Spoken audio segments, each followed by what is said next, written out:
Olá, este é o Poder Empreendedor. Eu sou Gabriel Benevides, redator do Poder 360 e vou entrevistar Thier Lima, CEO e fundador da loja virtual de produtos usados Enjoei. Thier, obrigado por ter aceitado o convite. Um prazer enorme estar aqui com vocês, falando um pouco do Enjoei. Muito obrigado também aqui do nosso lado pelo convite. Agradeço também a todos os que assistem a este programa. Esta entrevista está sendo gravada no estúdio do Poder 360 em Brasília e conta com o apoio do Sebrae. O programa também é exibido no canal Empreender do Grupo Bandeirantes, sempre às últimas sextas-feiras do mês. Então, Thier, a primeira coisa que eu quero pedir é para você contar um pouquinho da história da Enjoei. Quando que ela foi fundada, como começaram, o que aconteceu para chegarem até o ponto que estão hoje, inclusive com capital aberto na B3. Boa. O jeito que a gente começou, eu gosto de dizer que foi por uma vendedora muito particular, que é a Ana, que é a fundadora aqui do Enjoei também. Ela num dia, assim como milhares de pessoas e milhões de pessoas têm essa sensação, pelo menos uma vez por dia, de que, poxa, tem coisas que tem aqui na minha casa que eu não estou usando mais, correto? E nesse dia que eu estava, que a gente morava junto, a Ana, minha esposa, cofundadora do Enjoei, ela decidiu que precisava dar uma renovada no armário, e a gente realmente colocou, e naquele momento a gente fez o que a gente chama hoje de MVP, né? Colocou um blog para rodar, mas já com muitas características que eu chamo de fundamentais, que ainda existem no DNA da companhia. A gente escolheu aqueles produtos que ela queria vender, fez uma excelente descrição, a gente fez boas fotos. A gente está falando de um período que fazer foto e colocar para vender precisava de uma câmera digital, um cabo, botar para o computador e tudo mais. E a gente começou a divulgar para os amigos, né, pessoas conhecidas, e também já deixou aberto para outras pessoas venderem também, porque a gente entendeu que isso era um problema de muita gente. E isso começou naquele momento e começou a ganhar uma escala imediatamente, né?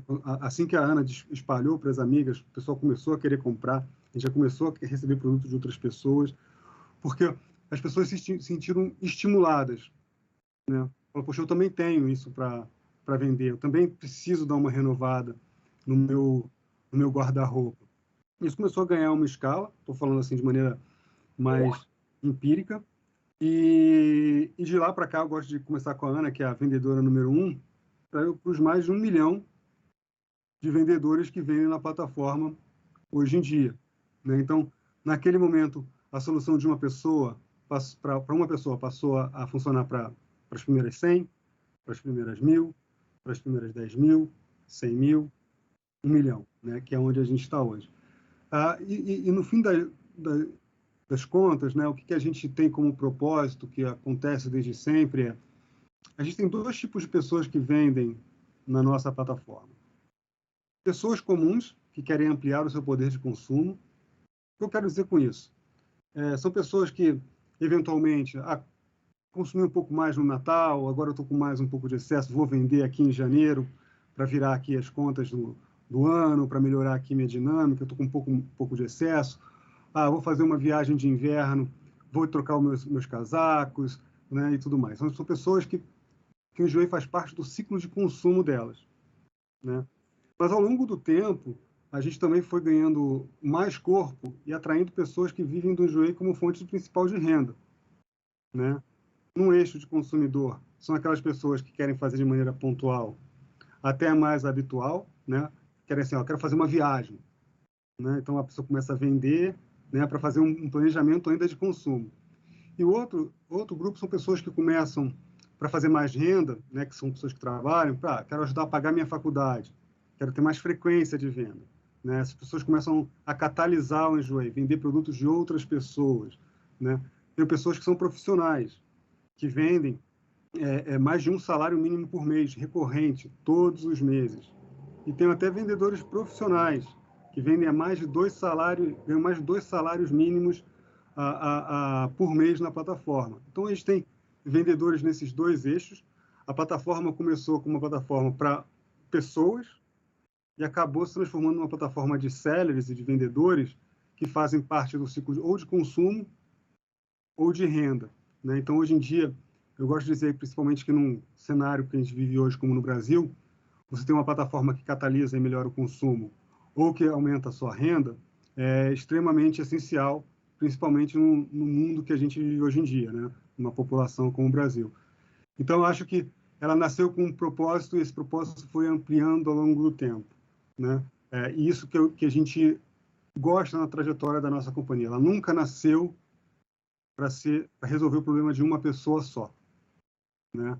Então, a nossa história começa em uma pessoa e ela se propaga para milhões de pessoas, se eu fosse resumir um pouco como é que é a nossa trajetória. E voltando para a história do começo da empresa, como que vocês conseguiram dinheiro para investir nela? Olha, no início a gente fez uma coisa muito que a gente chama de bootstrap, né? Quer dizer, com um capital próprio, capital mais de amigos, pessoas que aportam mais no negócio com viés não de venture capital, mas para provar o negócio e tudo mais. A gente nem tinha uma cabeça ainda tanto num ciclo de captação, né? O mercado de venture capital no Brasil, que a gente vê hoje e nos últimos anos, ele não era tão maduro naquele momento, né? Então a gente criou uma empresa com o primeiro capital, que hoje é anjo, né? De pessoas conhecidas, e já fazendo com que a empresa sobrevivesse e atingisse seu plano com pernas próprias, né? Os primeiros números da companhia eu me lembro como se fosse hoje, né? Então, poxa, no primeiro dia a gente vendeu 56 produtos, né? No primeiro mês a gente teve um faturamento em vendas de R$100 mil, né? Então a gente falava como faço a roda girando, né? E esse proposta de valor que eu vou trazendo para os clientes, elas conseguem autofinanciar o negócio. Mas claro que a boa notícia é que a escala e a demanda veio mais acelerada do que a gente estava preparado, né? Então, poxa, foi necessário a gente investir em tecnologia, foi necessário a gente investir em marketing, em marca e tudo mais. E aí a gente começou depois um processo mais estruturado de captação de recursos, né? Então, depois a gente teve Venture Capital na Série A, depois Série B, até a gente ter aqui uma captação de recursos via oferta pública. Tia, qual foi a maior dificuldade para você e para sua mulher nessa jornada empreendedora? Assim, a dificuldade faz parte da trajetória, né? Então, dificuldade a gente tem em todos os momentos da companhia e eu acho que o desafio do empreendedor é como circular através dessas dificuldades, né? A dificuldade ela pode ser de conjuntura, ela pode ser dificuldade do ponto de vista de capital e de estágio da companhia. Quero dizer com isso, né? Como a gente no início foi criar uma companhia que a limitação tecnológica para botar produtos online era diferente da que a gente tem hoje, né? Isso foi uma dificuldade, mas a gente trabalhou em cima dela, né? Como a gente resolveu problemas de avanços logísticos, que só tinha um fornecedor no passado, que era Correios, como é que a gente tirou isso da frente, como é que a gente criou acordos comerciais, como é que a gente facilitou com tecnologia o uso dessa plataforma, né? E depois, depois de conjunturas, né? Tivemos momentos diferentes aqui no Brasil, né? Tanto de apetite de capital de risco, né? Então, já tiveram momentos no passado que isso também foi uma questão que estava na mesa, né? Até para Venture Capital, teve momentos que isso oscilou, né? Tinha mais capital disponível, menos capital disponível, mas a gente sempre transitou olhando um passo para frente, né? E olhando a circunstância da companhia. O que quero dizer com isso a rota e o destino podem ser recalculados, a rota pode ser recalculada, o destino não muda tanto, né? Quando a gente coloca um pensamento um pouco mais lá na frente, né? Você olha as dificuldades que você vê e traduz com um ajuste de rota. Por exemplo, eu posso dar no cenário atual, né? No cenário atual, a gente entende que a companhia ela tem que responder a circunstâncias macroeconômicas que acabam fazendo com que o poder de consumo das pessoas esteja mais reduzido, mais pressionado, né? O que a gente faz com isso, né? Como é que a gente faz com que a nossa plataforma, que é uma plataforma de renda e de melhoria de consumo, transite melhor num cenário como esse? Então, você tem que sempre traduzir as dificuldades, que sempre vão ter, em oportunidades, em momentos que você vai alavancar o crescimento do seu negócio ou atingir seu objetivo. O importante nessa jornada é você não ter apenas uma alavanca a ser acionada, né? Você poder fazer escolhas. No Brasil, você poder fazer escolhas é a melhor coisa que você pode ter. Escolhas de como você vai usar o capital, você não pode ficar sem. Escolhas se o seu momento é de crescimento, se o seu momento é de ajuste de rota. Então, o Brasil é uma sequência de dificuldades e oportunidades, e eu acho que isso aqui é o segredo. Você falou mais cedo que chegou um momento que foi necessário investir em tecnologia, marketing, enfim. Desses setores, o que foi que vocês investiram mais? Foi layout do site, a tecnologia em si, propaganda? Olha, a gente investiu mais em pessoas para ajudarem a gente a traçar os caminhos do negócio, né?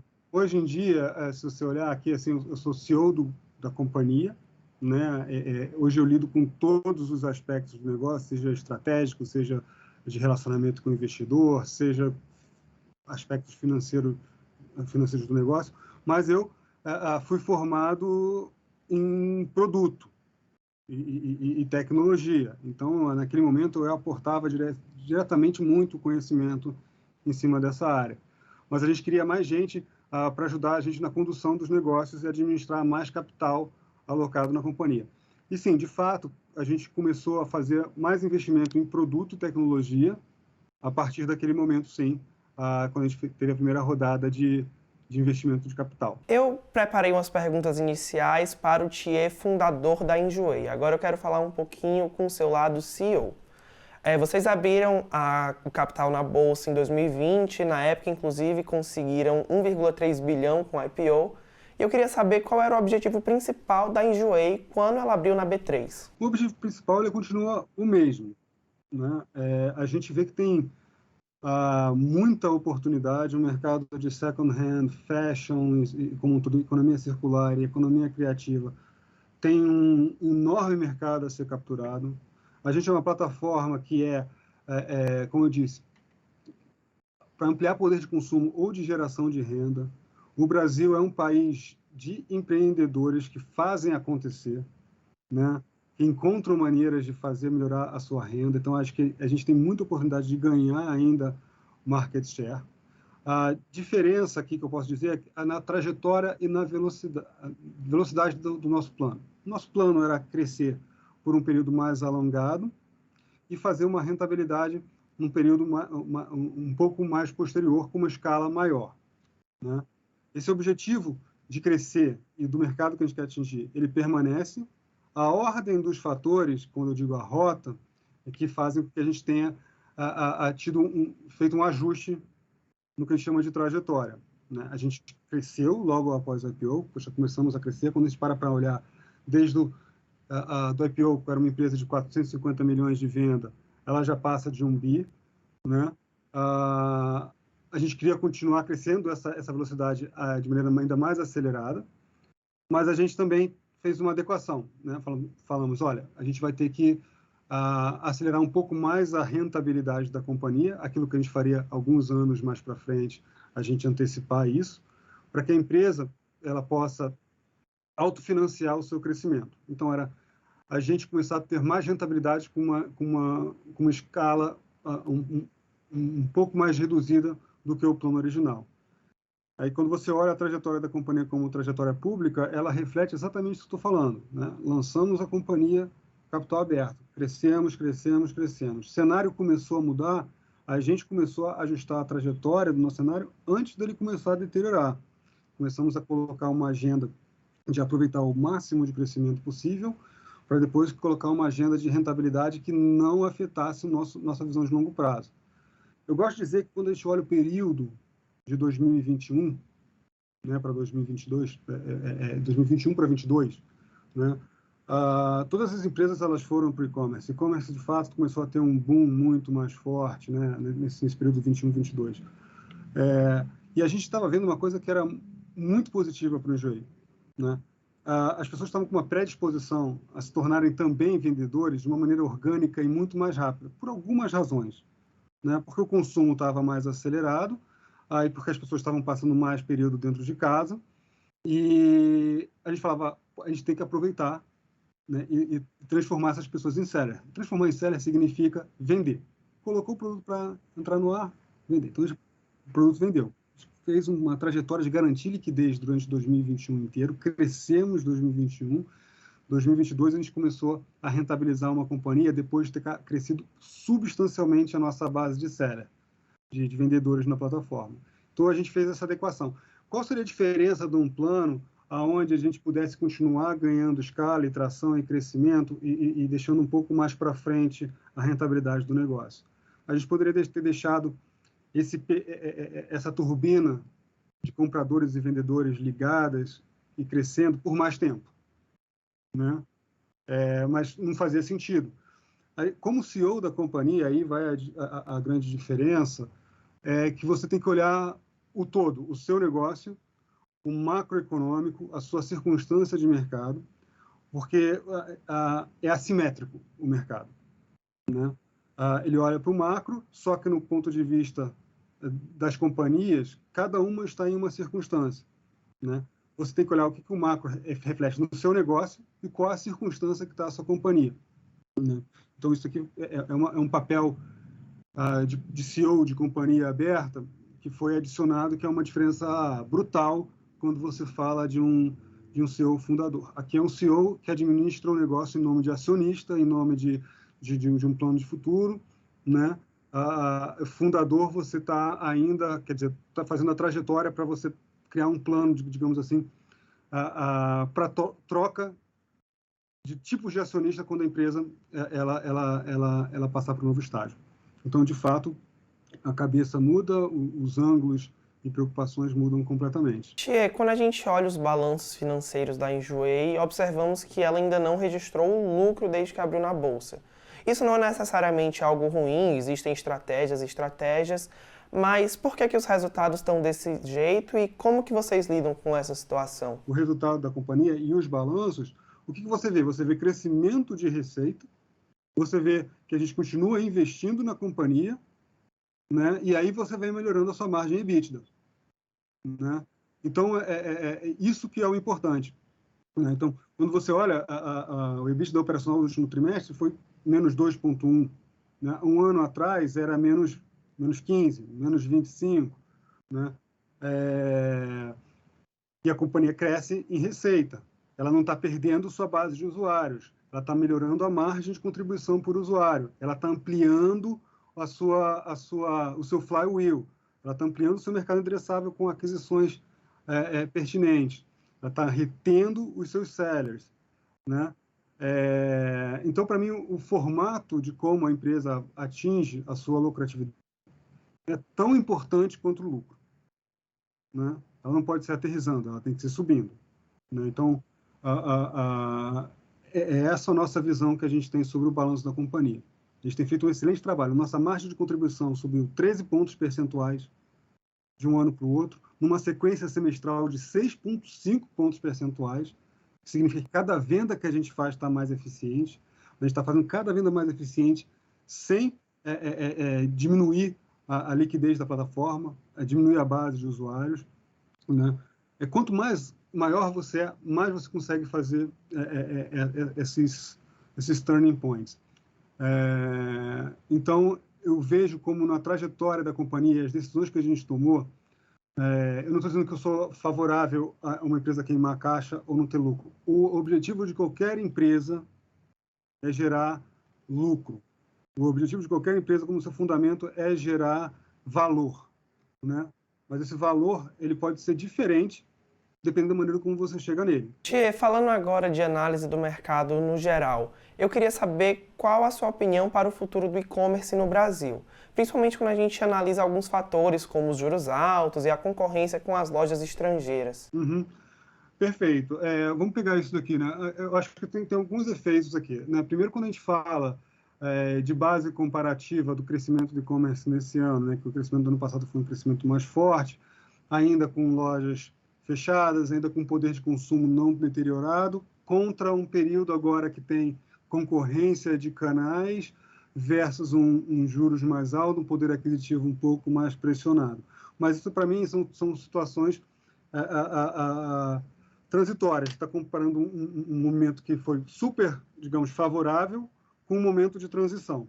Mas nenhum dos dois, na minha opinião, são completamente verdadeiros, né? Existia um período de pico para trás e existe agora um período mais pressionado. Mas acho que o e-commerce ainda tem muito espaço para crescer em participação de mercado no Brasil, né? Quando você fala principalmente em moda, a penetração de e-commerce de moda, comparado com China, ainda é muito baixa, né? Eu acho que tem algumas coisas que a gente tem que olhar o lado positivo e o competitivo. Quando a gente olha outros players, que é parte da sua pergunta, participando do mercado nacional, tem algumas coisas, né? A primeira é, do lado do Enjoei, né? A gente não vê uma competição direta sobre os produtos. A gente vende um produto da marca que a pessoa quer por um preço menor, né? Lá você vê um produto que parece com o que você quer, com um preço, às vezes, menor, né? Então, a gente diretamente não vê esse consumo, essa competição. Mas a gente também vê que isso daqui fez com... O investimento que eles fizeram também aumentou, ajudou a acelerar a participação do e-commerce como um todo. Então, eles acabam criando uma avenida, porque eles vão investindo. Pessoas que não iam comprar online ou queriam, por aquele excesso de preço, acabam começando a comprar e direcionar o seu consumo para lá. Então, eles acabam fazendo esse trabalho de alguma forma, de maneira indireta. Essas empresas, no futuro, elas vão ter que ajustar o seu unit economics também, que hoje elas queimam muito caixa, né? Elas estão com uma posição mais favorável nessa forma. A gente já viu pelo resultado de algumas empresas que divulgaram recentemente seus resultados, que está começando a ter que repensar a forma de investimento. A gente vê que o cenário político também tem exigido uma pressão por equiparar a competitividade desse mercado, né? Seja por taxas de importação, seja pela remessa conforme, como a gente tem visto. Isso, de alguma forma, vai ter que repassar para o preço de alguma maneira, né? Então, vai ter que se equalizar. Mas a competição ela não está só dos chineses, então está pelo canal. O online é ainda o canal com muito potencial de crescimento. Todo mundo vai buscar esse lugar.